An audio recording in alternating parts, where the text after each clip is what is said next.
गर्मियों की छुट्टियां हो गई थी और मैं बहुत रोई तही। बिलाल से दिन रात चीटिंग होती थी। मैं 2 दिन बाद ही बेकरार हो गई थी। किसी जगह सुकून नहीं मिल रहा था।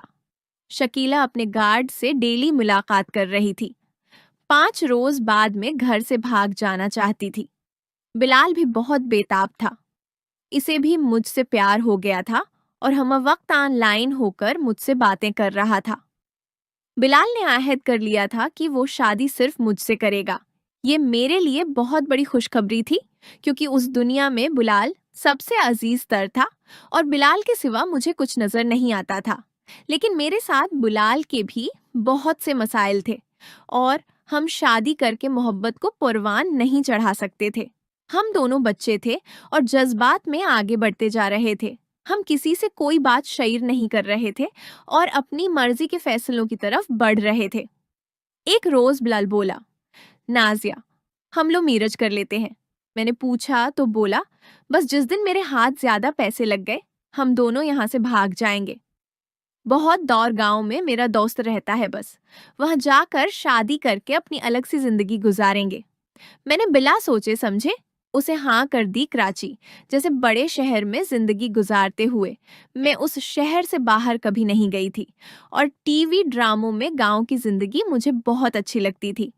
अगले 1 हफ्ते तक बिलाल मुझे ऐसी बातें बताता रहा जो बहुत आसान सा काम था और हम जिंदगी बाहर शहर से दौर मोहब्बत भरी जिंदगी गुजार सकते थे और मैं मुकम्मल तौर पर तैयार हो चुकी थी।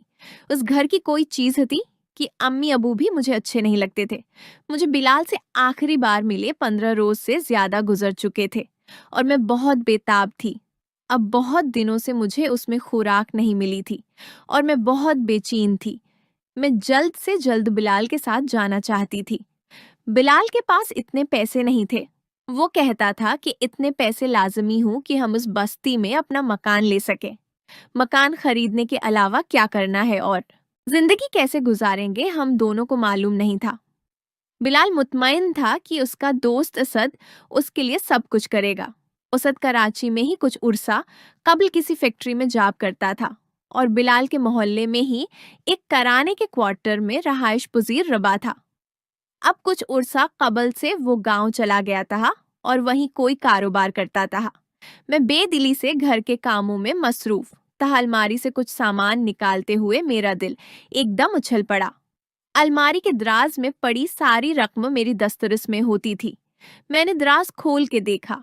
उसमें काफी सारी रकम पड़ी थी। अबू कुरिया से भेजते रहते थे और चंद माह कबल जब वो आए तो बेनक से करेंसी तब्दील कराकर घर में रख के गए थे। मैं बहुत मुतमईन हो गई और अलमारी को बंद करते बेडरूम में आ गई थी। मैं सोफे पर बैठी काफी देर सोचती रही। फिर मुतमईन हो गई कि मैं अपने माँ बाप की उकलौती औलाद हूँ और मैं उस रकम को अपनी खुशियों पर खर्च कर सकती हूँ। बिलाल भी तो मेरी मोहब्बत में इतना कुछ कर रहा था। मैंने मोबाइल उठाकर डेटा ऑन किया तो बिलाल का मैसेज फट से सामने आ गया। जानो, मैंने घर से 1 लाख रुपए चरा लिए हैं। बस कुछ और हाथ मार लूं तो अपना सफर शुरू हो जाएगा। मैंने फौरा उसे मैसेज किया कि मजीद कितने चाहे पैसे। बोला, 5 लाख तक मकान मिल जाएगा गांव में। मैंने कहा, बस आप तैयारी करो, पैसे हैं मेरे पास। अगली रोज उम्मी मामू के साथ डॉक्टर के पास चली गई। मैंने बिलाल को कॉल कर ली कि बस आ जाओ। मेरी ममानी सो रही थी। मैंने अलमारी से 5,000 के नोटों वाली गड्डी के साथ कुछ और पैसे भी उठा लिए और उम्मी का सारा ज्योर एक बलियो कलर के शापर में डाले और छोटे हैंडबैग में जिसमें मेरे 3 सूट रखे हुए थे उसी में डालकर बिलाल का इंतजार करने लगी। बिलाल की कॉल आ गई थी कि मैं टैक्सी पर हूँ और 5 मिनट में पहुंच रहा। अब गली की नकर पर पहुंचूं। मैंने मोबाइल को ऑफ करके अम्मी के तकिया के नीचे रखा और ममानी के कमरे का दरवाजा खोलकर तसल्ली की और सकन कलर के चादर लपेटकर हैंडबैग उठाकर घर से बाहर आ गई। मैं गली के नकर की तरफ बढ़ रही थी कि एक टैक्सी रखी और बिलाल ने जल्दी आने का इशारा दिया। मैं उसके साथ बैक सेट पर बैठ गई। मेरे दिल चाह रहा था कि मैं बिलाल से लपट जाऊं, लेकिन ऐसा ठीक नहीं था और हम वैसे भी अब एक हो चुके थे और जिंदगी भर का अहद निभाने निकल पड़े थे। सहराब गोट के एक बस टर्मिनल में बिलाल एक बस के सामने लगा रहीम यार खां का बोर्ड देखकर रख गया। टिकट खरीदी और हम दोनों एक सेट पर बैठ गए। दिन के 3 बजे गाड़ी वहां से निकल पड़ी थी। शहर से निकलने के बाद के नज़ारे और मैं बहुत खुशी से ये सब कुछ एंजॉय करती जा रही थी। एक जगह पुलिस वाला गाड़ी की तलाशी के दौरान हमारे पास ठहर गया और पूछा, आप कौन हैं? बिलाल ने एतमाद से कहा कि ये मेरी बहन है और हम रहीम यार खां मामू के घर जा रहा। पुलिस बिलाल का स्टूडेंट कार्ड देखने के बाद चला गया और हम मुतमईन हो गए। बिलाल अपने दोस्त से मुसलसल राब्ते में था।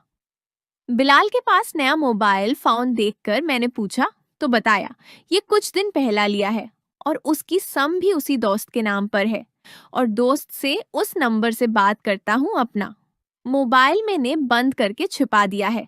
मैं भी अपने मोबाइल से बिलाल की चैटिंग डिलीट करके और बाकी चीजें जो मेरी समझ में आती थी डिलीट करके मोबाइल अम्मी के तकिया के नीचे छिपा आई थी। हम मुख्तलिफ शहरों से गुजरते आगे बढ़ रहे थे। शाम के साए गहरे होने लगे थे। मैंने बिलाल से पूछा तो उसने अपने दोस्त को काल मिला ली और इससे बात करके अपनी बताने लगा। फिर काल करके बोला, हमें और आगे जाना है। रात के किसी पहर हम गाड़ी से उतर चुके थे। उस मेन रोड से एक कुचा रास्ता बाएं जानिब जा रहा था जहां एक साइन बोर्ड लगा था, लेकिन अंधेरे की वजह से उस पर कुछ पढ़ना मुमकिन नहीं था। एक आदमी अपने मन पर कपड़ा लपेटे बैठा था। उसने बिलाल से रस्मा कलमात अदा कए और हम दोनों से हाथ मिलाकर अपने पीछे बैठने को कहा। उसका हाथ बहुत बड़ा और सख्त सा था। मैं उसके पीछे बैठ गई और बिलाल मेरे पीछे। ये बड़ी जसामत का मुल्क था और उसकी बॉडी बहुत सख्त थी। हम 10 मिनट में एक अलग थलग कुच्चे मकान के सामने रख चुके थे। यहाँ से कुछ फासले पर मध्यम से लाइट्स दिख रही थी। शायद ये कोई बस्ती तही मकान में एक किच कमरा और उसके एक कोने में बाथरूम बना हुआ था और दूसरे कोने में एक बड़ा दरख्त था जहां गर्मी बहुत ज्यादा थी। 2 चारपाइयां सहन में बची हुई थी और एक पंखे के साथ बैटरी लगी हुई थी। उस आदमी ने बैटरी से तारें जोड़ दें और पंखे के साथ एक लाइट भी रोशन हो गई। बिलाल का दोस्त 6.5 फुट का को 40 साल का सख्त किस्म का मर्द था। उसका रंग स्याह था और बड़ी बड़ी मूछें रखी हुई थी। रोशनी में उसे देखकर मुझे वो पहली मावी वाला ब्लिक टीचर याद आ गया। वो हमारे साथ बैठते हुए मेरी तरफ देखकर बोला, बिलाल, ये तुम बहुत छोटी है। कितनी उम्र है उसकी? बिलाल ने बोला, असद, ये 14 साल की है। वो मुझे गौर से देखते हुए बहुत खुश हो रहा था। बोला, हाँ, कोर्ट मैरिज नहीं हो सकती। आप दोनों की उम्र कम है। बहरहाल कोई और रास्ता निकालते हैं। उसने टिफिन हमारे सामने खोल दी और बोला, खाना खाओ। हमने कुछ खाना खा लिया। असद ने पूछा, मकान का क्या करोगे? मैंने कहा, हम अपना मकान लेंगे। बिलाल ने मेरे और अपने पैसे असद को दे दिए और 7 ज़ियोर भी मैं सारा ज़ियोर उठाकर लाई थी। ये पता नहीं कितना था। कभी उम्मी से किसी के साथ बात करते हुए सुना था कि मैंने अपना 10 तोले सोना अपनी बेटी के लिए रखा है। असद बोला, यार ताऊ ने लड़की बहुत प्यारी चुन ली है। इस जैसी मैंने आज तक नहीं देखी। कुछ देर बातें करने के बाद असद जाने लगा। उसने शापिर उठा लिया था। बोला, आप कंडी लगाकर सो जाओ और बेफक्र हो जाओ। यहाँ कोई नहीं आता। और बिलाल, कल से आप एक फर्नीचर शॉप पर काम के लिए जाओगे। मैंने बात कर ली है, पहले आपका रोजगार भी सेट कर लें। साथ में कोई मकान ढूंढ लेता हूँ। फिर किसी मौलवी को वहीं बुलाकर आपका निकाह पढ़ लेंगे।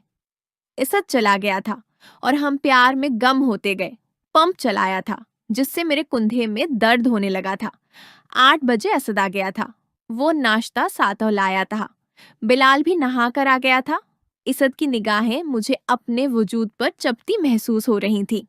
नाश्ता करने के बाद असद ने मुझे कहा कि बिलाल को मैं काम पर लेके जा रहा ताकि आपके मामला जल्दी सेट हो जाएं।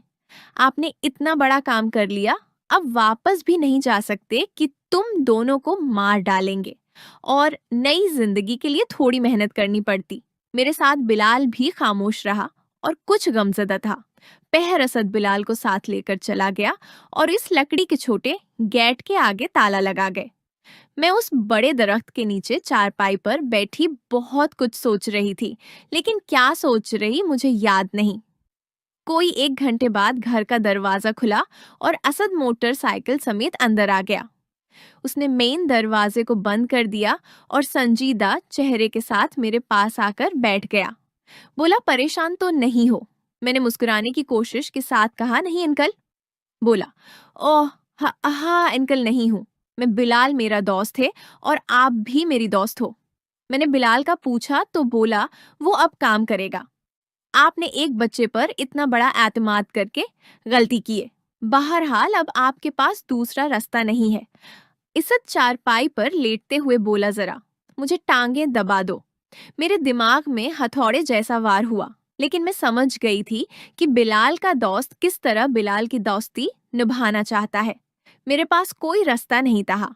अब अक्ल वापस पीछे को लौटना चाहती थी, लेकिन इस वक्त क्या करने हैं ये जरूरी था।